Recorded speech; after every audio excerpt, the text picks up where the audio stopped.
Hola, bienvenido a esta primer clase de un ciclo de charlas, de clases, de ideas que voy a estar subiendo acá a YouTube. Creo que es el mejor lugar para expresar muchas de estas cosas. Sepan disculpar lo humilde de la presentación, pero lo importante es lo que podamos decir, no tanto lo que se pueda ver, aunque sabemos, como buenos nietzscheanos, que la apariencia es muy importante. Ya llegaremos ahí. Mientras tanto, bueno, bienvenido. Hoy vamos a estar hablando del texto Schopenhauer como educador de Nietzsche, donde es un periodo todavía bastante schopenhaueriano de Nietzsche, ¿no? Es bastante temprano dentro de su obra, o llegando a la mitad de su periodo antes de que genere algunos giros conceptuales importantes. Antes de empezar a hablar de lo académico, te ayudo a orientarte, o sea, por qué tendrías que escucharme, por qué esto sería interesante, por qué conectarte acá, ¿no? No tendría sentido, seguramente hay un día hermoso de sol, o podrías estar haciendo otra cosa con tu día y tu momento. Bueno, espero poder cumplir algunas cosas. Punto número uno. Me gustaría que si es que pensás que la filosofía solo puede ser realizada, ser pensada desde las universidades, sacarte esa idea, ¿sí? No necesariamente tiene que ocurrir en las universidades tradicionales, en los lugares tradicionales. La filosofía es parte de la humanidad, es parte nuestra culturalmente. Por lo tanto, tanto a través de estos videos, a través de mensajes que me puedan mandar, a través de encuentros, de grupos, de lo que sea, de comentarios sobre algún libro que les haya gustado, les haya interesado, no tengo con quién leerlo, podemos charlarlo, siempre voy a estar disponible y abierto a ese tipo de cosas. Así que estás invitado a que podamos realizar algo de eso. Punto número uno. Punto número dos, creo que hay algunas claves en este texto muy importantes, no solo para entender cuestiones de la filosofía de Nietzsche, que para qué nos interesa la filosofía de Nietzsche, nos interesa la filosofía de Nietzsche, porque es una filosofía que nos ayuda a vivir, que nos ayuda a pensar, que nos da herramientas para llevar adelante nuestra vida, no solo con más éxito, sino con más alegría. Que la alegría no es lo mismo que la felicidad, y ahora ya lo veremos. Entonces, desde ese punto me parece importante. Y como todo texto importante, como toda idea importante, pincha, polemiza, molesta, incomoda a nosotros mismos y por lo tanto al espíritu de época. Es decir, Nietzsche siempre dice cosas incómodas, como todo pensador debe hacer. Así que un poco serían esos los objetivos. Espero poder transmitirte algo de la pasión que a mí me transmitió este texto. Lo leí recientemente y me apasionó muchísimo, así que espero poder transmitirte algo de eso. Vamos a atacar entonces. Schopenhauer como educador es la tercer consideración intempestiva. Nietzsche tiene cuatro consideraciones intempestivas. La primera es contra David Strauss, que era un tipo que escribió un libro en Alemania en esa época. La segunda es sobre los inconvenientes de la historia para la vida, de la cual Foucault toma mucha influencia. La tercera es esta misma, Schopenhauer como educador. Y la cuarta es Wagner en Bayreuth, donde destaca a Wagner como el genio de la época. Más tarde, años más tarde, rompería con Wagner y se distanciaría de esta posición. Entonces, ¿qué tenemos en este texto? Schopenhauer como educador. He preparado al respecto un pequeño trabajo donde tenemos algunas citas y algunos comentarios que vamos a poder ir viendo. Entonces, lo vamos a activar aquí. Mi idea, ¿cuál es? ¿Y por qué también hago esto a pantalla dividida y no solamente hablando directamente a cámara? Que es que vos también puedas participar desde ahí, de alguna manera que yo no esté solamente tirándote las cosas masticadas, sino que vos también puedas leer algunas de las citas que voy poniendo del texto y puedas también pensarlas por tu cuenta. Y entonces, aunque no estemos hablando, de alguna manera sí estamos dialogando. Si yo no te muestro el texto, no te muestro nada, no te muestro mis cartas, estoy hablando solo, que puede funcionar, no digo que no, pero me parece que el internet nos da estas posibilidades, tener esta multiplicidad, ¿no? Que vos puedas leer ahí, que puedas prestarme atención a mí, puedas escucharme, y todo está ahí a disposición.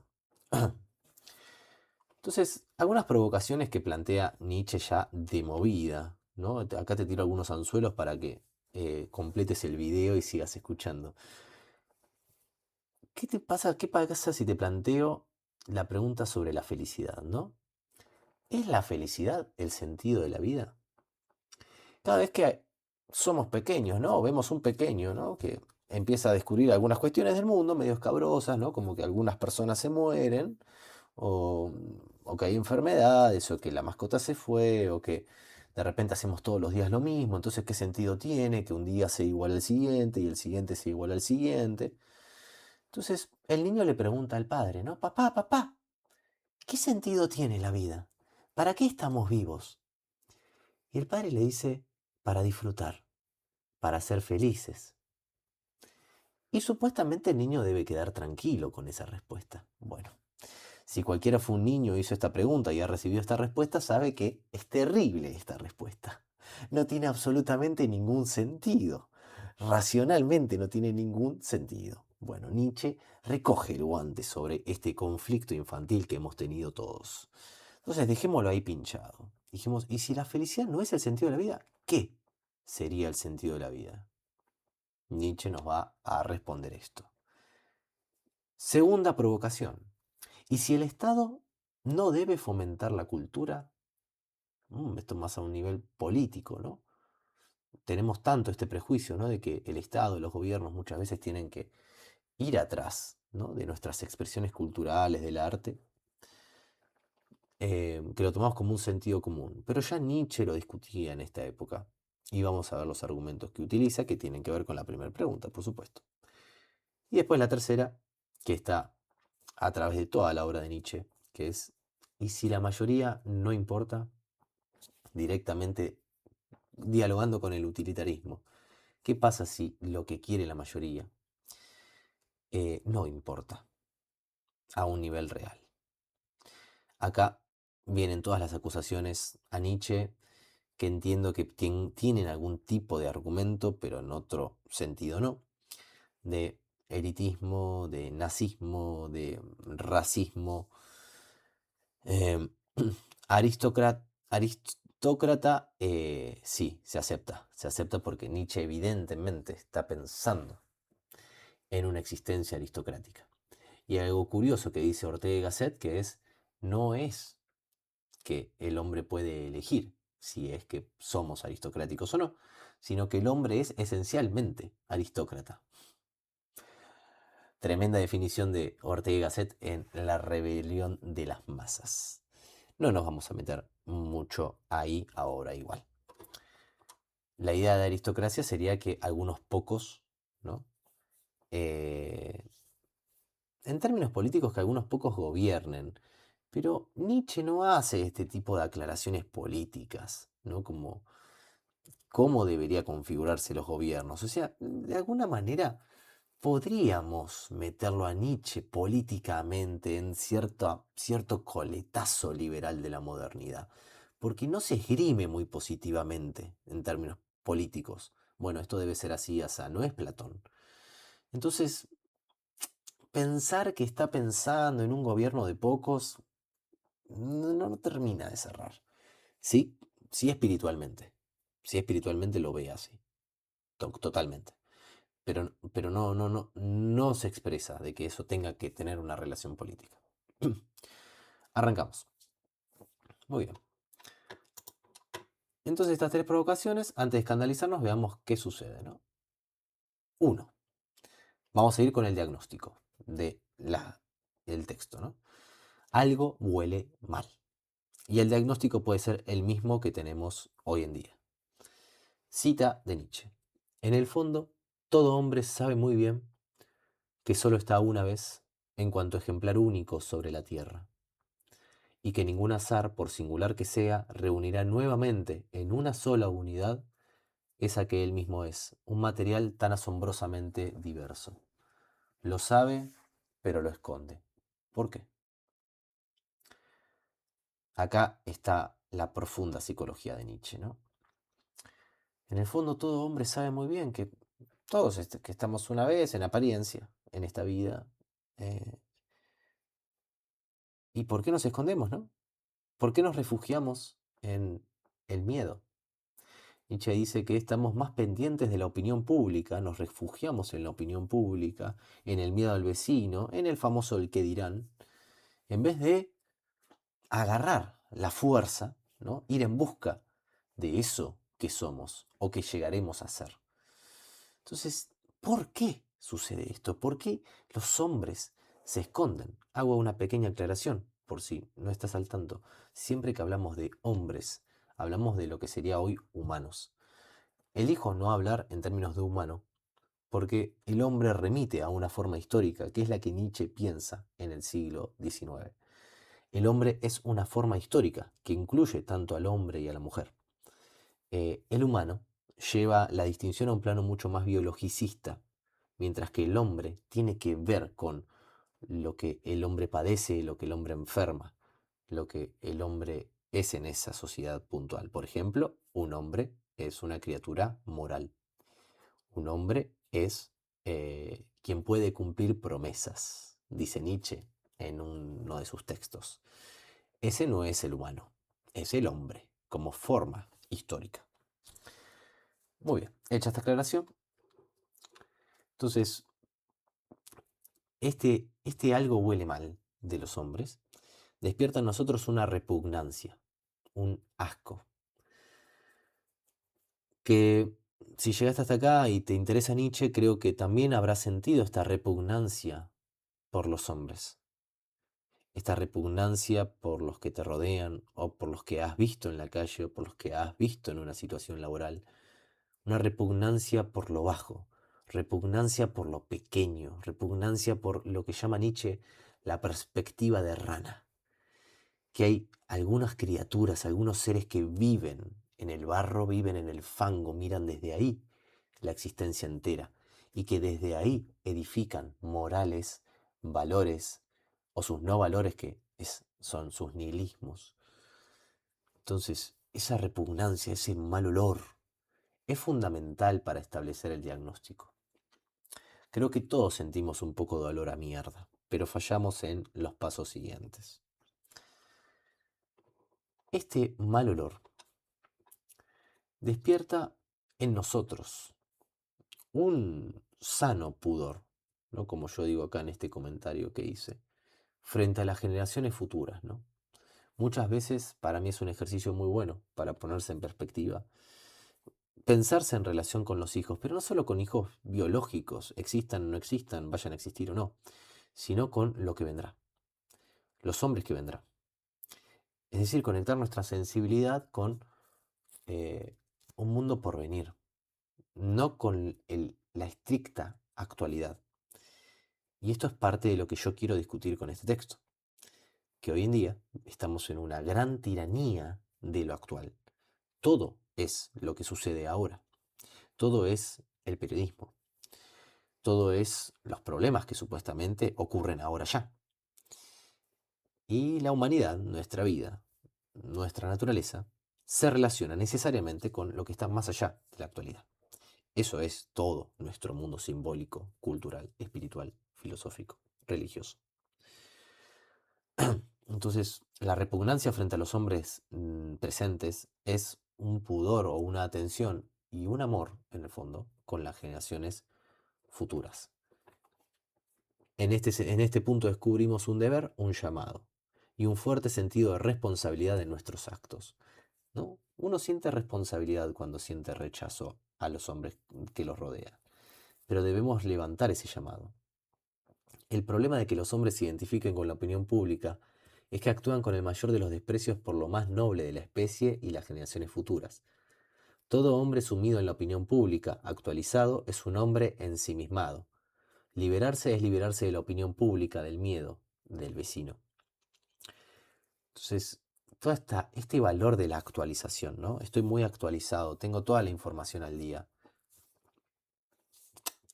¿De qué sirve? ¿No? ¿De qué sirve estar tan actualizado? ¿Qué significa estar tan actualizado? ¿Qué estás queriendo esconder estando tan actualizado? Vamos a ver la siguiente hoja. Vamos a ver esta cita, ¿no? Que acá plantea Nietzsche. ¿Cuán grande habrá de ser la repugnancia de las generaciones futuras que tengan que ocuparse del legado de una época en la que no han regido hombres vivos, sino pseudo hombres identificados con la opinión pública. Pseudo hombres identificados con la opinión pública. Es decir, alienados en un punto. Sí, está tomando el guante de Marx. Están viendo algo parecido, aunque lo llevan a lugares distintos, ¿no? Y acá yo planteo la idea de la liberación.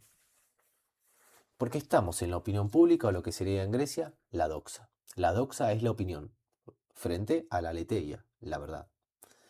Entonces, estamos en la doxa, en la opinión pública, o en palabras de Nietzsche, de lo que no podemos dar cuenta. Una verdad de la que no podemos dar cuenta. Tal vez son todas ficciones, pero hay algunas verdades de las que podemos dar cuenta y decir sí, la siento, sí, la afirmo, sí, yo la puedo cargar, con alegría y con gusto. Pero estas verdades no. Entonces, nosotros llevamos con alegría el estar actualizados, llevamos con alegría el cumplir horarios de 9 a 6, llevamos con alegría ese tipo de cosas, llevamos con alegría nuestras familias, nuestros vínculos. ¿Lo hacemos así? ¿O son opiniones públicas en las que nos escondemos porque nuestro instinto de rebaño es más fuerte que, o sea, nuestro miedo es más fuerte que nuestras ansias de imponernos? Y este imponerse no es una cuestión de salgo a matar a todos, como se ha leído a Nietzsche muchas veces. Este imponerse tiene que ver con fuerza efectiva, fuerza expresiva.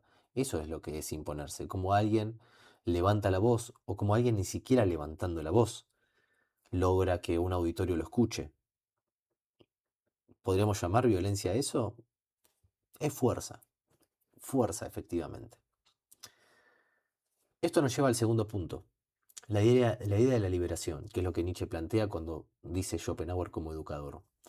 ¿Qué es Schopenhauer como educador? Vamos a volver a verlo a Schopenhauer porque es un loco lindo. A ver acá, qué loco lindo que es. Muchos lo tienen etiquetado como pesimista, como un mala onda, como un ortigo, un careta. Es boccata di cardinale, mortadela con pistacho. Es una maravilla. Lo que aprendes de filosofía leyendo a Schopenhauer, por favor, si no leíste a Schopenhauer, te vas ya a leer a Schopenhauer, El mundo como voluntad y representación. Ya, te vas a leerlo ahora, por favor. Gracias. Después hablamos. Bien, entonces volvemos a nuestro texto. Liberación, el modelo de Lucar. Entonces, Nietzsche dice, cuando estamos en el medio de la mierda, necesitamos una mano que nos saque. El mismo modelo platónico, ¿no? ¿Recuerdan la alegoría de la caverna? Estamos todos mirando la caverna, ¿no? Estamos todos encerrados en la caverna y de repente dicen la historia de la República, uno de los prisioneros es desatado y logra salir y ver el sol. Es desatado. Ah, o sea que alguien lo desata. Ah, qué interesante. Y lo fuerza a salir, es forzado a salir, porque si no el tipo quiere seguir en la caverna. Matrix, ¿lo recuerdan? Estamos en lo mismo. Entonces, no tanto forzar, pero sí Nietzsche dice tiene que haber un modelo de educador, es decir, un ideal, un tipo que, digamos, tomes como referencia que la concepción de ideal, disculpen si soy un poco, si voy divagando de una cosa a la otra, pero bueno, así se piensa, no hay otra manera. El que te quiere armar algo súper ordenadito, sí, sí, la verdad si está ordenado está bueno, pero también perdemos un poquito de calor humano. Lo que hay en el ideal del educador eh, es, volvemos, que me fui. El educador que te saca de la caverna frente al educador como Schopenhauer, que es, eh, perdón, estaba recuperando el ideal. Entonces, el ideal es eh, un modelo, una imagen, una idea que no está presente en la actualidad. Esto es igual que Platón en este punto. Es que Platón inventó la idealidad. Y esa idealidad, esa imagen, ese modelo, no es propio de este mundo, entonces directamente nos saca del mundo de la actualidad. Por eso es tan importante el ideal. ¿Me entienden? Y en Nietzsche se mantiene el ideal. Muchos han querido instalar la idea de que Nietzsche derriba todos los ideales y derriba todo tipo de idealidad. Lo que derriba es un tipo de idealidad absoluta, pero son necesarios los ideales, como Nietzsche diría que son necesarios los mitos. Lo importante es crear nuevos mitos o crear nuevos ideales que sean los que nos ayuden a llevar a nuestra máxima expresión, nuestra máxima potencia, lo que podemos hacer. Pero los ideales son fundamentales porque sin ideal no salís de la actualidad. Sin ideal, sin modelo, sin referencia, sin imagen, no salís de las cosas y de la opinión pública y de la doxa. Y por eso para él es tan importante Schopenhauer, como otros educadores que pueda haber. Entonces, cita Nietzsche. Tus verdaderos educadores y formadores te revelan lo que es el genuino sentido originario de tu ser. Algo imposible de ser educado ni formado. Tus educadores no pueden ser otra cosa que tus liberadores. El educador es un liberador. Si estás pensando en alguien, en un entrenador, en un maestro, en un padre, una madre, pero generalmente tiene más fuerza cuando no es parte de tu familia, uno siente eso, ¿no?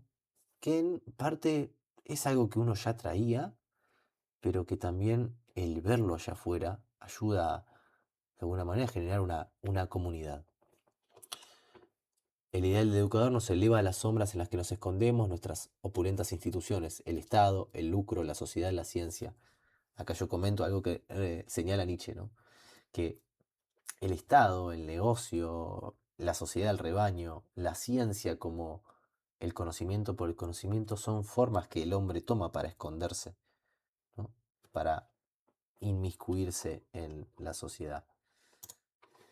Em, La función del educador es el liberarte, no tiene forma de determinar o construir lo que sos. Este educador nietzscheano se asemeja al platónico. En rigor no hay forma de enseñar nada. Debo experimentarlo en mí. Otra vez.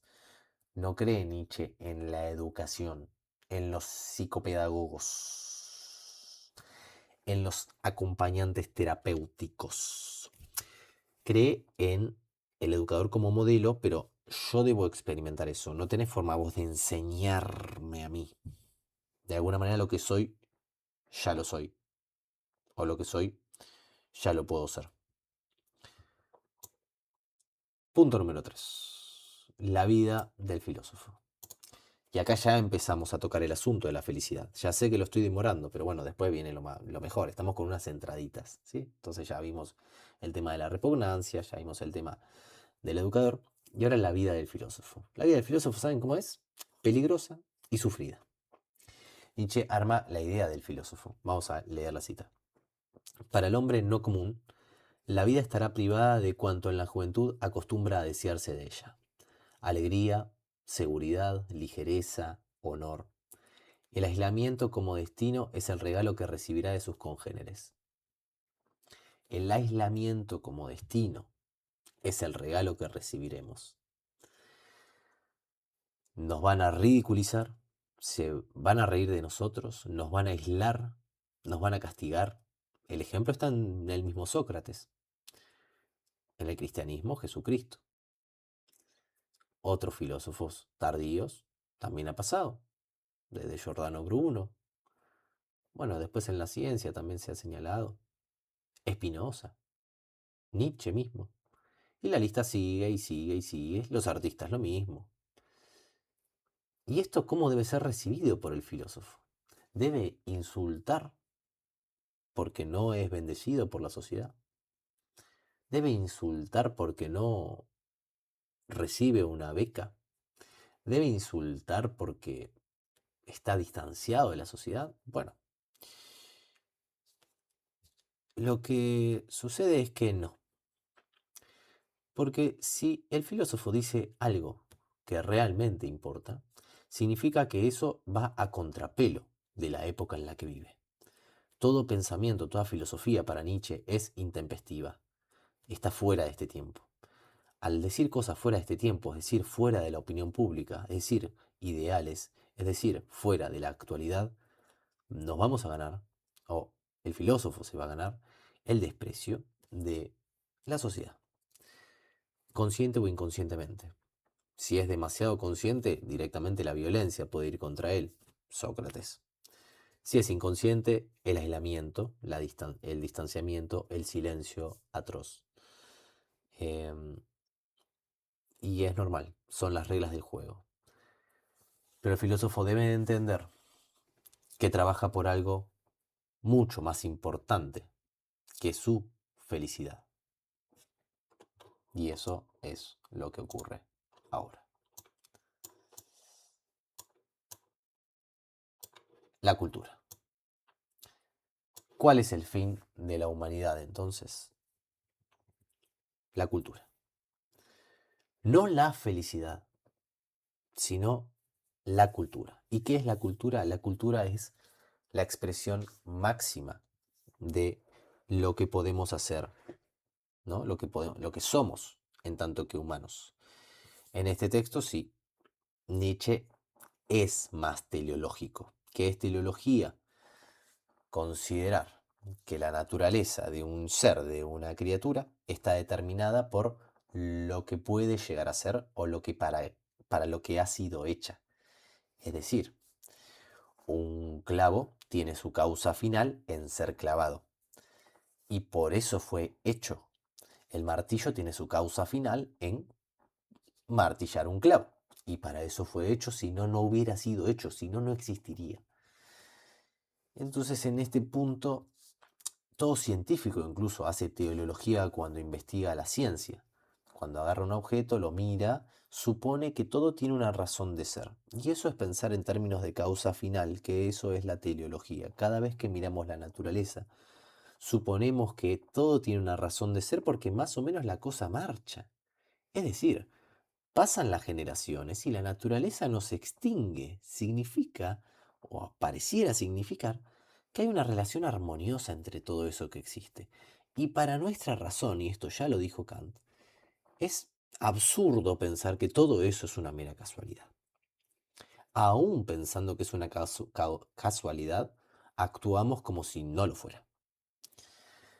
Entonces, Nietzsche dice que la causa final del hombre es la cultura.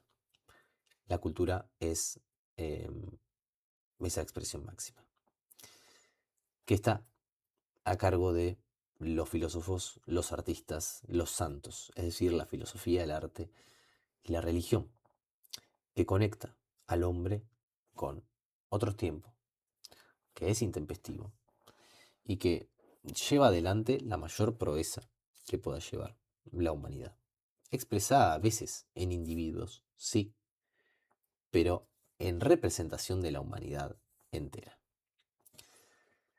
La cita es: la humanidad debe trabajar sin descanso en la creación de algunos grandes hombres. Y acá ya nos horrorizamos un poquito, ¿no? Ya nos agarra como no, nos crece un marxismo, ¿no? De adentro, como eso, ¿qué está diciendo este explotador? Bueno, esto es lo que quiero discutir. ¿La humanidad debe trabajar sin descanso en la creación de algunos grandes hombres? No. O sea, sí, pero no. ¿Qué significa trabajar? Y acá lo digo en el comentario. Vamos a leerlo, mejor, más fácil. Es muy importante que nos detengamos en esta máxima, sí, digámoslo, moral. Hay una exigencia que aquí tenemos que comprender y sobre todo digerir. La imagen rápida que nos viene al leer esta cita es una imagen terrible de millones de seres vivos sometidos bajo la tiranía de unos pocos que vivirán cómodamente gozando las comodidades que los demás les facilitan. Bien, esa no es la imagen, porque recuerdan lo que acabamos de decir del filósofo, que vive para el orto, que la pasa para el orto. Entonces, cuando dice que todos debemos trabajar en la creación de algunos grandes hombres, esos grandes hombres tampoco es que la van a pasar bien, no van a ser felices, ¿sí? No es esa la idea. La idea es que esos pocos hombres están tratando de llevar adelante lo más alto, y podría ser cualquiera ese gran hombre, podría ser cualquiera que lo lleve adelante, pero por lo que vemos, no pasa que cualquiera conecta con eso ni lleva adelante esa tarea. Pero crece el resentimiento, ¿no? Crece la perspectiva del individuo. Bueno, y es un buen momento para atacar la premisa que habíamos dicho, que la felicidad no es el sentido de la vida. Porque cuando planteamos que la felicidad es el sentido de la vida, que es el sentido de la humanidad, significa que cada individuo, eh, que la conservación del individuo y la satisfacción de las necesidades del individuo, no importa si son muchos individuos, no importa si son todos los individuos que están vivos hoy, pero satisfacer las necesidades de los individuos vivos hoy pasa a ser la prioridad número uno. Cuando eso pasa a ser la prioridad número uno, que es la felicidad, solo estás preocupado por la conservación de esos individuos. Pero Nietzsche entiende de que vos no podés quedarte con las dos cosas. No podés quedarte con la chancha, los 20 y la máquina de hacer chorizos. Vos, si trabajás por la felicidad y la satisfacción de los individuos solamente, necesariamente te alejás de una dimensión intempestiva, inactual, que tiene que ver con conservar y llevar a su máxima expresión a la especie. Y Nietzsche acá trata de tomar un poco la cuestión darwiniana de la evolución y decir, miremos si no lo que pasa con las especies en la evolución. Cada especie empuja, ¿no? Empuja, trata de cruzar el umbral hasta superar ese umbral y convertirse en otra cosa que hasta ese momento, quién sabía qué podía ser, ¿no? Que hay, de alguna manera, en cada especie fuerzas impropias de esa especie. Y no hay en el hombre fuerzas impropias del hombre que tal vez nos lleven a ese otro punto que después Nietzsche va a diagnosticar y a etiquetar como el famoso superhombre, que no tiene que ver con un hombre fornido ni con Superman, sino con una forma histórica que trascienda, no en un término trascendente, pero sí que vaya más allá, de esta forma del hombre que define Nietzsche. El hombre es la enfermedad de la tierra, este hombre que solo cumple promesas y el hombre que se afianza a la moralidad. Entonces, em, vos no podés quedarte con la felicidad de los individuos y al mismo tiempo decir que estás llevando a la máxima expresión a la especie. Es una o la otra. Y si elegís los individuos, necesariamente vas a ir en contra del movimiento de la especie, que tiene que ver con la especie. Yo sé que a algunos les agarra alergia si hablo de la especie, pero con especie entendamos la relación en el tiempo, digamos, pensemos en el pasado, pensemos en la tradición, pensemos en el porvenir, la relación en el tiempo, ¿no? Que no estamos en una burbuja, pero muchas veces se enuncia de esa manera, y para Nietzsche esa es una de las formas del nihilismo. Ah, solo se vive una vez, pero no es que solo se vive como algo positivo, sino como, ah, bueno, si yo ya después me muero y ya está. No, no, ya está, no, hay una continuidad, digamos. Y eso es lo hermoso y lo maravilloso, y me parece que es parte de lo que hace la vida amable, amable.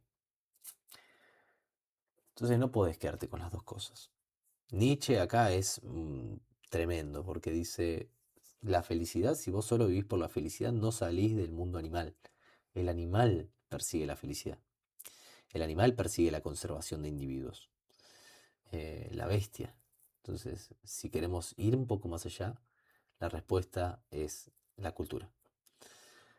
Por supuesto que hay todo un tufillo romántico, parte de la época, parte de Nietzsche, de, bueno, ensalzar el arte como una expresión fundamental. Pero creo que no hemos salido demasiado de ahí. Ha insistido mucho.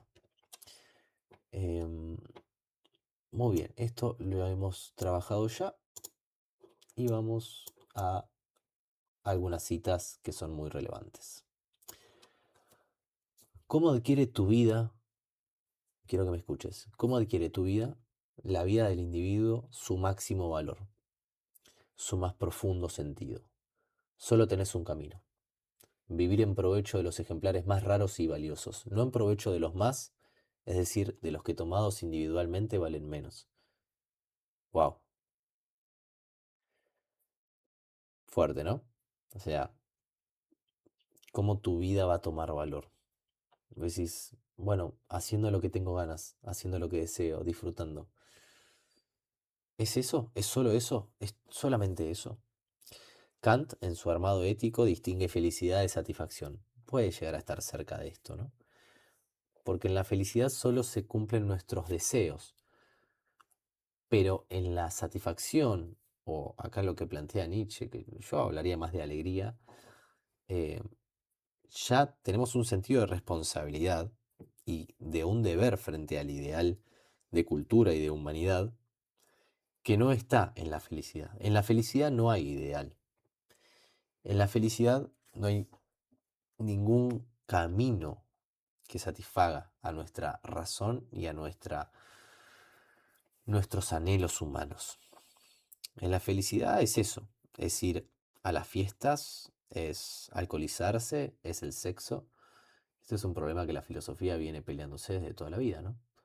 Em, que no es que necesariamente esté mal, pero sí que una vida esgrimida solamente por eso, sin ningún tipo de idealidad que vaya más allá de este tiempo,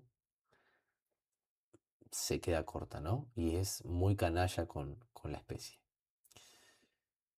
Quien sea que persiga el ideal de cultura puede decir, veo sobre mí algo que es superior a mí y que es más humano que yo mismo. Ayúdenme todos a conseguirlo como yo quiero ayudar a cuantos perciban lo mismo y padezcan de idéntico mal. Este podría ser el genio. Cuando Nietzsche habla del genio, que también lo hereda de Schopenhauer, está hablando del filósofo, del santo, del artista. El genio. El genio en el sentido de que hace contacto con ideas eh, eternas, como lo plantea Schopenhauer. No habla de ideas eternas Nietzsche, pero lo toma de ahí. Eh, la idea de cultura, entonces, es lo que sostiene la comunidad de los solos, ¿no? Cuando conectamos con esa idealidad, de repente, yo me he sentido mucho más cercano, mucho más a gusto y acompañado con Nietzsche a 200 años de distancia, leyendo algunas de sus hojas, que con gente que está acá al lado mío, ¿no?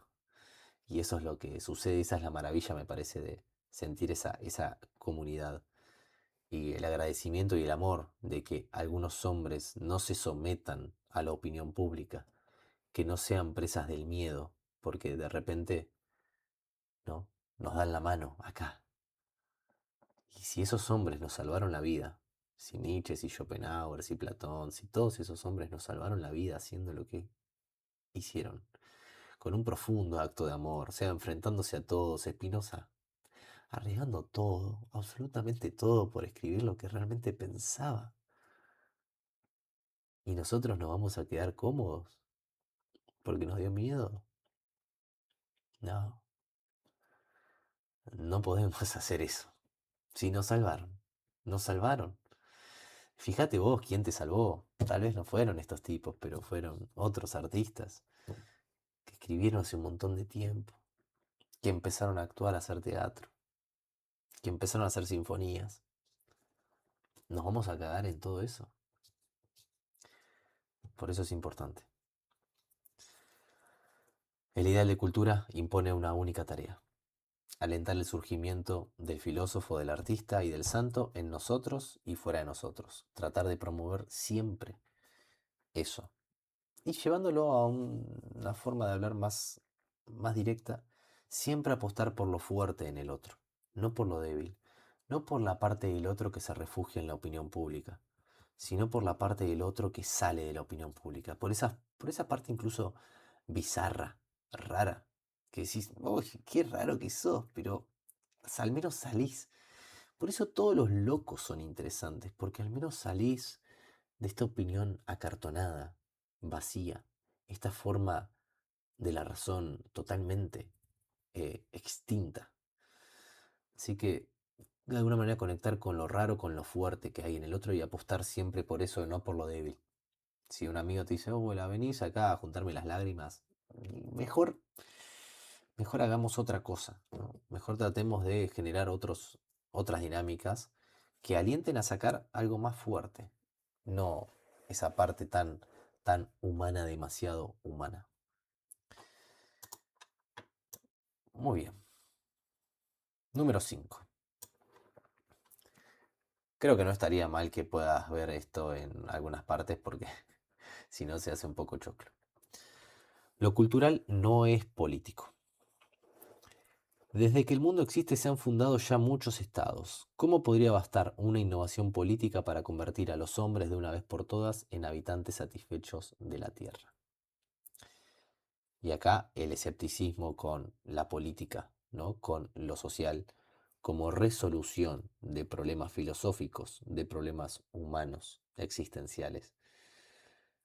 Y acá con la postulación que tiene Nietzsche del tiempo encima, ¿no? El tiempo no tiene un origen, no tiene una creación. Hacia atrás hay un infinito, hacia adelante hay otro infinito.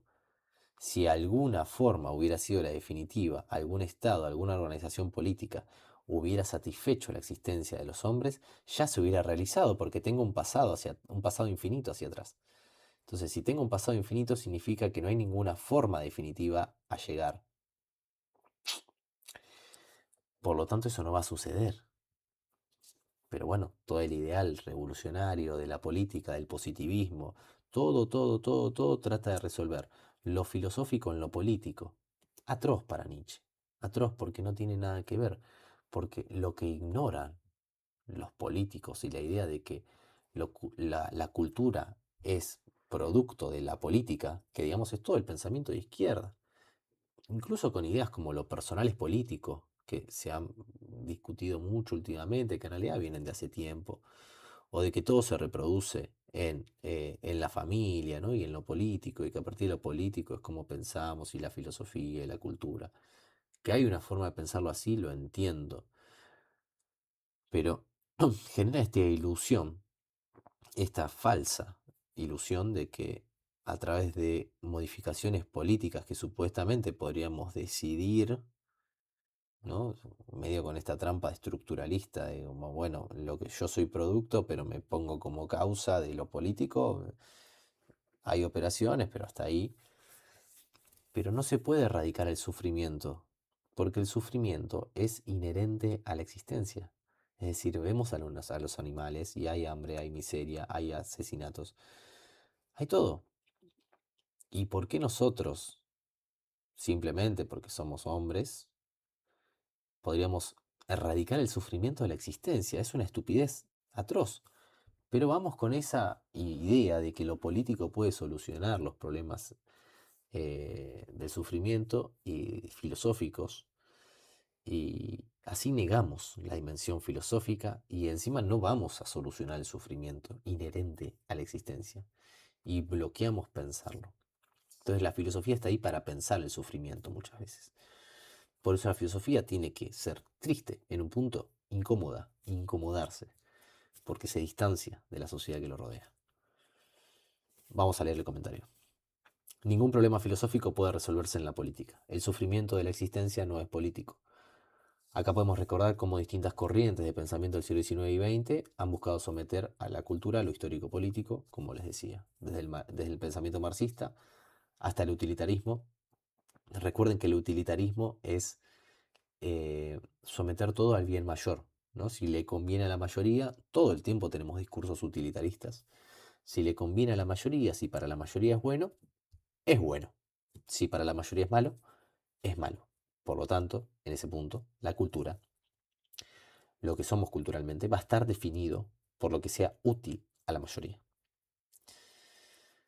Y eso responde a la felicidad, a la satisfacción de los deseos de la mayoría, no a los ideales de la mayoría.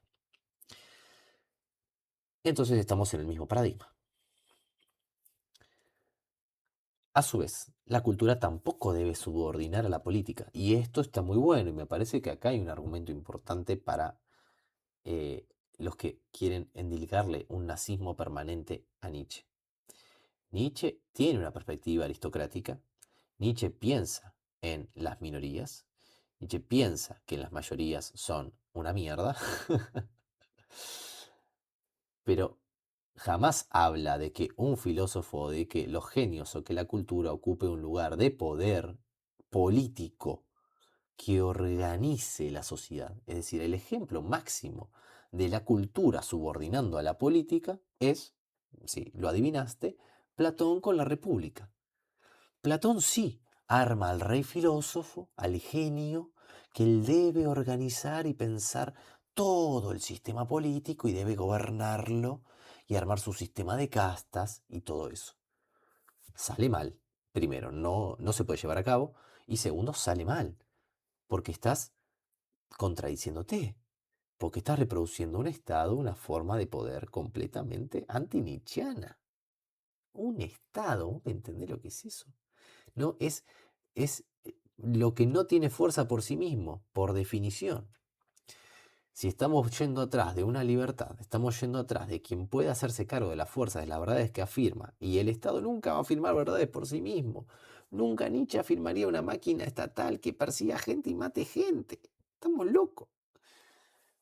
Podría ser, podríamos llegar a pensar en una existencia nietzscheana que vaya matando gente, un individuo, un grupo de individuos, pero no un Estado, no algo así. Bien, entonces la cultura no subordina a lo político, pero la política tampoco debe subordinar a la cultura. Vamos con la siguiente. Muy bien, y acá un momento hermoso de esta presentación que ya va llegando a su fin. Bueno, queda un ratito más. Los enemigos de la cultura. Cita. Mientras un ser se limite a aspirar a la vida aspirando simplemente a la felicidad, su mirada no habrá cruzado aún la línea del horizonte animal. Un poco lo que ya les había anticipado. Nietzsche pone en esta bolsa de los que se ocupan de la felicidad humana como destino último de la vida a cuatro enemigos de la cultura. Que estos cuatro enemigos de la cultura son falsos amigos de la cultura. Cada uno de ellos quiere señalar a la cultura y decir, es mía, sí, sí, sí, yo la inventé, sí, la cultura está gracias a mí, sí, la cultura, sí, yo la fomento, sí, sí. Y todos tienen razones egoístas para defender o tratar de defender a la cultura.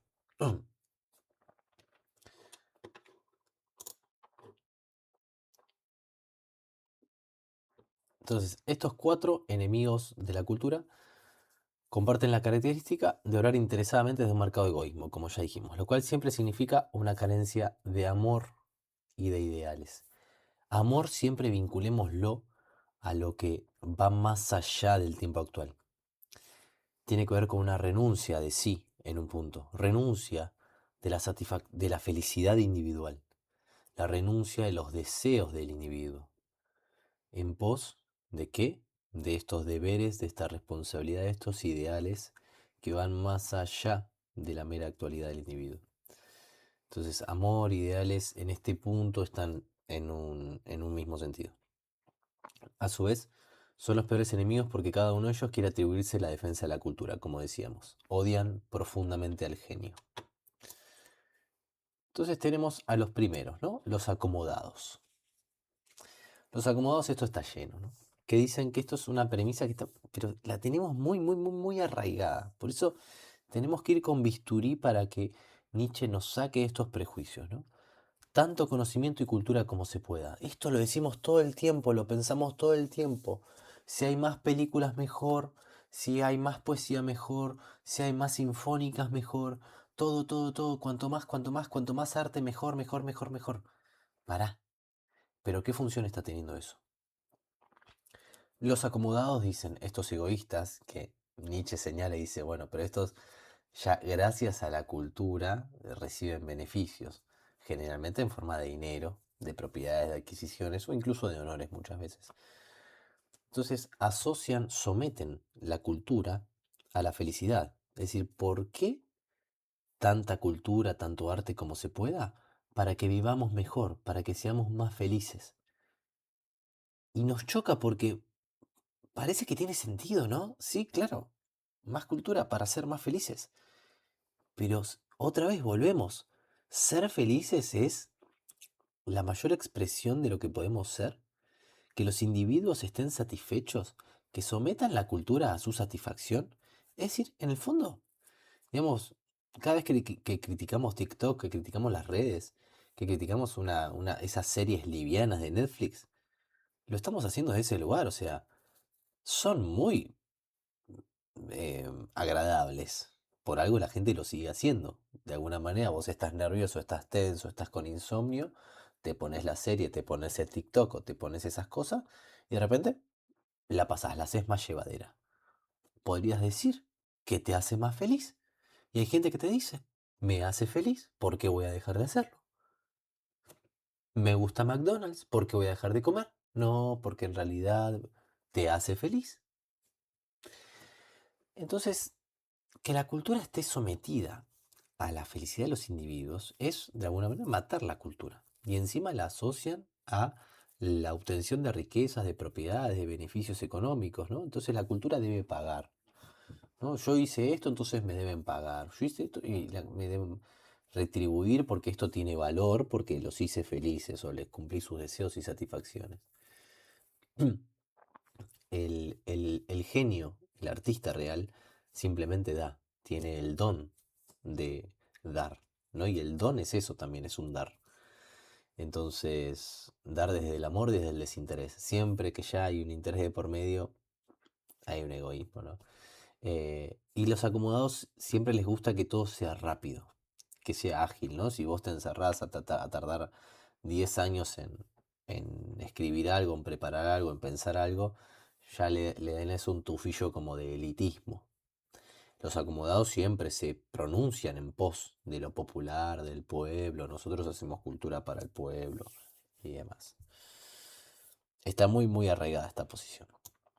Los estatistas, el egoísmo del Estado, que Nietzsche lo asocia mucho acá a la filosofía universitaria y al arte académico también. Em, que lo que sucede es que supongamos que somos filósofos, ¿no? O somos artistas acá, ya se mete en una discusión más específica Nietzsche, pero creo que está bueno para recuperar. Em, donde, mira, vamos a leer la cita esta, ¿no? ¿Qué puede importarnos la existencia de un Estado o el fomento de las universidades cuando lo que está en juego, lo que realmente nos preocupa, es la existencia de la filosofía sobre la Tierra? Pa, este- este- es ahí donde estamos, ¿no? Y quienes no estén ahí, es muy difícil entrar en sintonía.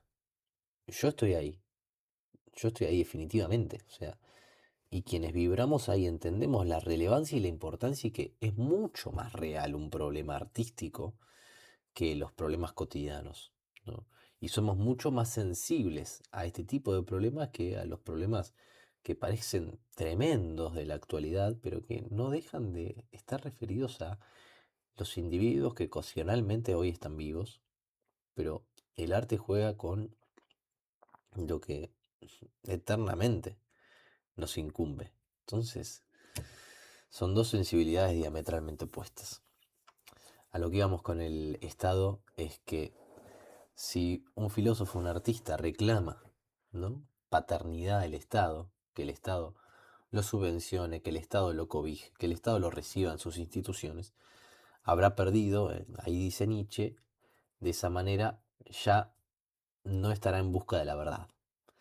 Porque el Estado tiene un egoísmo por naturaleza. A ver, recordemos que el Estado tiene que estar listo para entrar en guerra con otros estados, tiene que estar listo para cubrir y proteger su territorio. Entonces, ¿cómo va a poner la verdad filosófica por encima de su propio interés de conservación?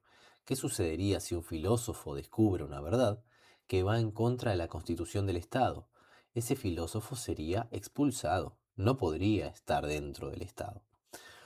Por lo tanto, todo filósofo, todo artista, todo genio que esté bajo las manitas de Papi Estado, será por eso un falso filósofo, un falso artista, o estará tremendamente disminuido o habrá renunciado a su búsqueda de la verdad.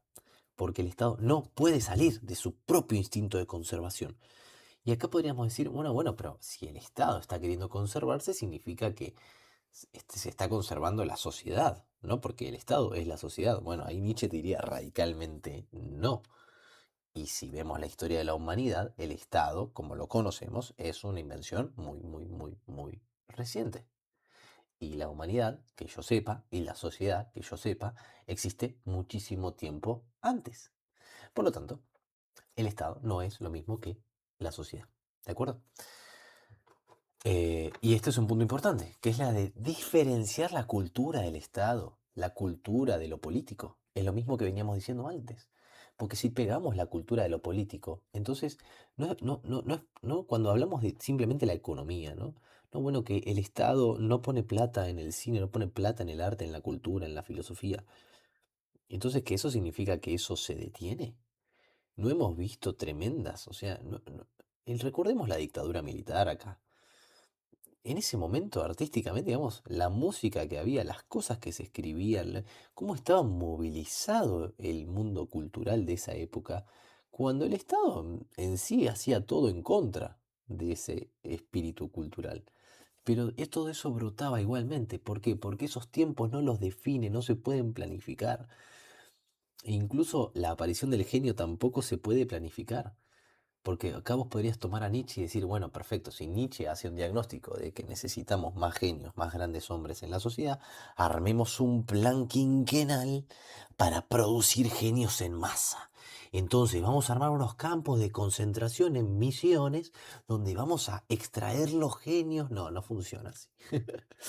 No funciona, el genio aparece, ocurre. Nietzsche dice, lo mejor que podemos hacer es que al menos los falsos amigos de la cultura se corran y dejen de autoproclamarse filósofos si son becarios, que dejen de proclamarse artistas si son gente que hace espectáculos, ¿no? Ese es el asunto. Para él no hay una forma de promover el genio así positiva, y menos que menos con un Estado, por lo que acabamos de decir, pero sí que al menos, bueno, córranse de la cancha, dejen de decir que ustedes son los filósofos, porque el Estado le tiene miedo a la filosofía. ¿Por qué? Porque el Estado es opinión pública. Si trata de satisfacer las demandas de la felicidad de los individuos, es opinión pública. Entonces le tiene miedo al filósofo y a la filosofía. Como el Estado le tiene miedo a la filosofía, va a agarrar a la filosofía y a muchos grupos de filósofos y pensadores y va a decir, miren, están de mi lado. Y estos están de mi lado. Significa que estos son buenos filósofos. Y los que no están acá son malos filósofos. ¿Y no ven que no hace falta ser un miserable filósofo?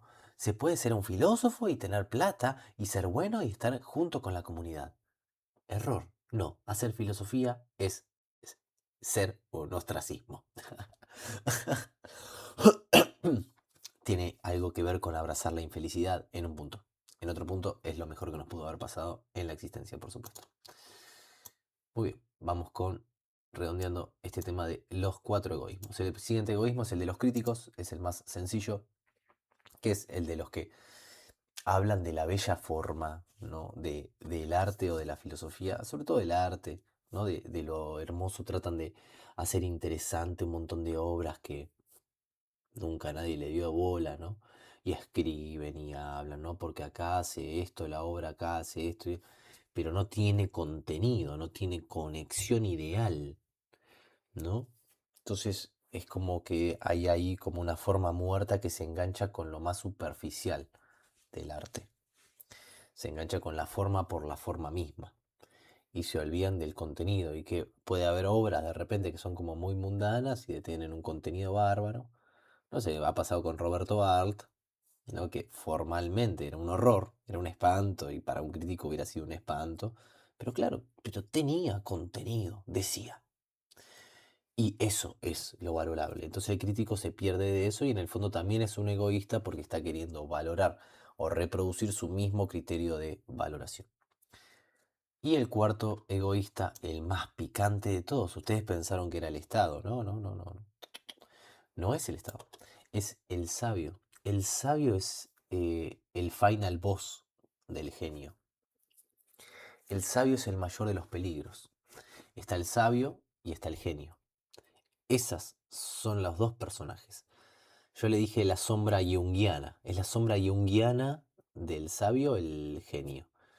Eh, Porque el genio que pierde sus ideales, el genio que se desenfoca, muchas veces degenera en sabio. Que no tiene que ver con ni con la guita ni con el Estado, ¿eh? Que generalmente el sabio cae en esta trampa del conocimiento por el conocimiento. En la filosofía pasa mucho, el peligro está ahí, siempre estamos ahí, ahí, ahí, ahí. Y creo que nadie, es muy difícil zafar.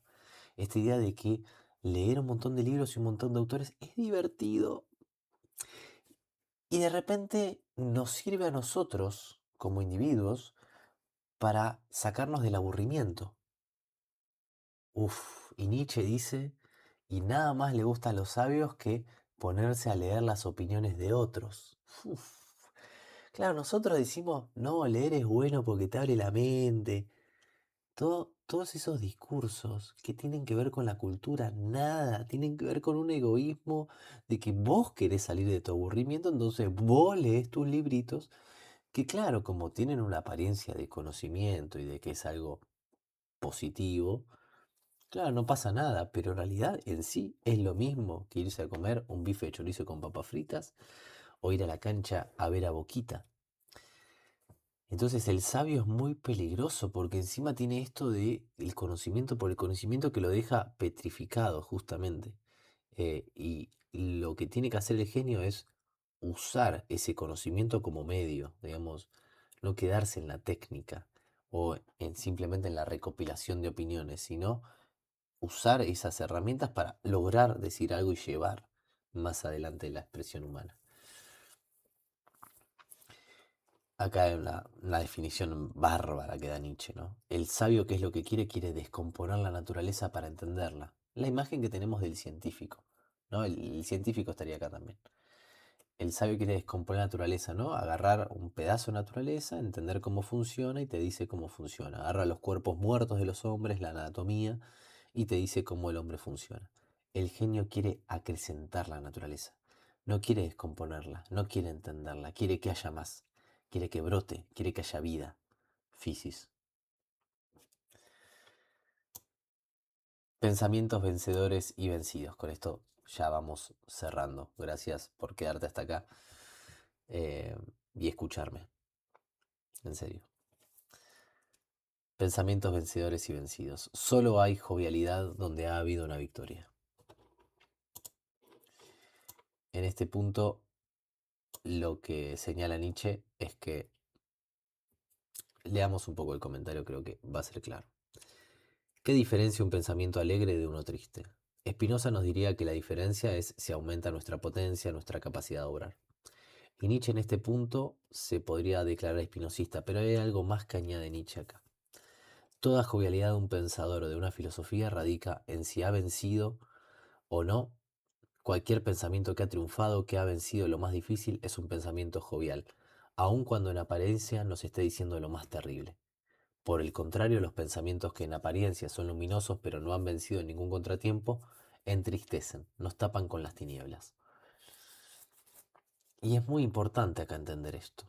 Todo pensamiento luminoso, alegre, que aumenta nuestra capacidad de obrar, que nos engancha, que nos apasiona, es un pensamiento que ha triunfado, que ganó, que se enfrentó a algo y ganó.